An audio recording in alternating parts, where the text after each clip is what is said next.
I found a neat little bit of mining equipment up here that I figured somebody else might find interesting too. This is an air compressor that would have been used in a mine that has this massive, huge inline 6 engine and uses kind of a V-type of compressor in the back.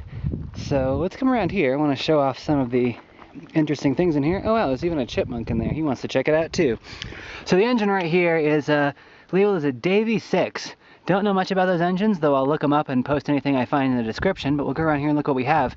It's a very big inline 6 engine, flathead. Unless this has some sort of like a weirdly short stroke on here, I have to imagine this is like at least an 8-liter engine. Obviously not cross flow with a flathead. You can see the intake is down below here, and the exhaust is up here, which I believe goes up to this pipe hole up there. There's supposed to be a muffler, but it's broken off right here.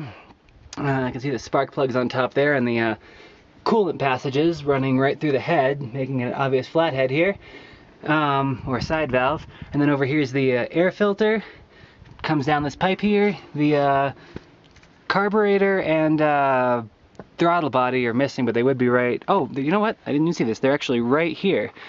Obviously there's a throttle body here. I presume there must be a carburetor in there too, which should go, I guess it broke off from being right in there. And then we have the starter down here, and looks like an old style generator up there. This must predate alternators. Strangely enough, the generator on this looks like it's actually gear or chain driven, while most of the accessories are run by belts, except for that one. Over here there's a control panel for it right here, and for difficult to read, it says right here this is a compressor oil.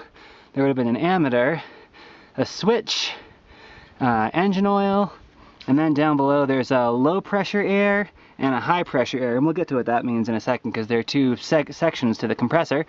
Then there's a starter and a choke, which can't seem to move much. Sorry for my heavy breathing. We're at like 11,000 feet up here. There's not a whole lot of air. So coming around the front, we have this giant radio. You need one for this giant flathead engine to cool off. Some sort of a I'm not sure if this is designed to drive accessories, or if it's to start the engine in case there's something wrong with the starter, or maybe it's usable as both. Let's come around the other side of the engine. You can see the other pipe for the cooling system, and then water pump right here. One thing that I thought was amazing, I pulled this out here, and this is the oil. It's stuck in there a bit. It's actually still full of oil, and it doesn't look like maybe there's water below, since water sinks in oil, but looking at it right here, I've seen worse oil in cars, if I'm honest. Hopefully never in my car. But considering how long this must have been sitting here, I'm amazed that it still is able to hold some decent looking oil. Over here it says chrome nickel 2. I guess that must just be what it's coated with.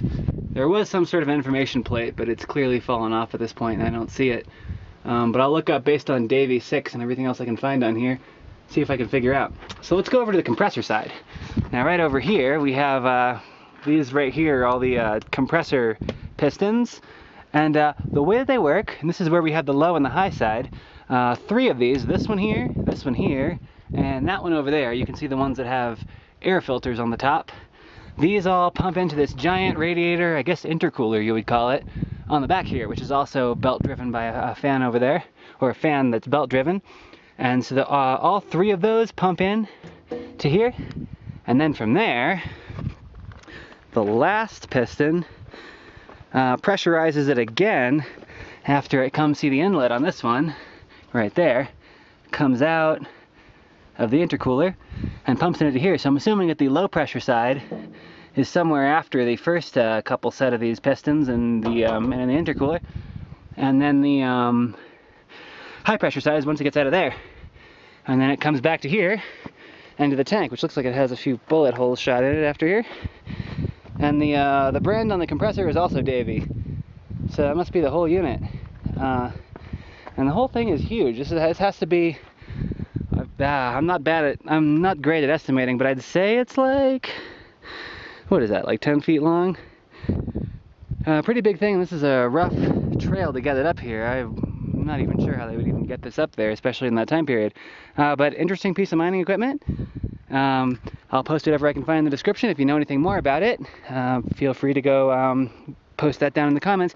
Also, if you want to come and see this thing, it's on public property. It's near Breckenridge, Colorado, on Boreas Pass Road. If you park down by the water tower, take the trail there, left at the first fork, right at the second, it'll take you up here. And there's also some more down below, which I'm going to do another video on.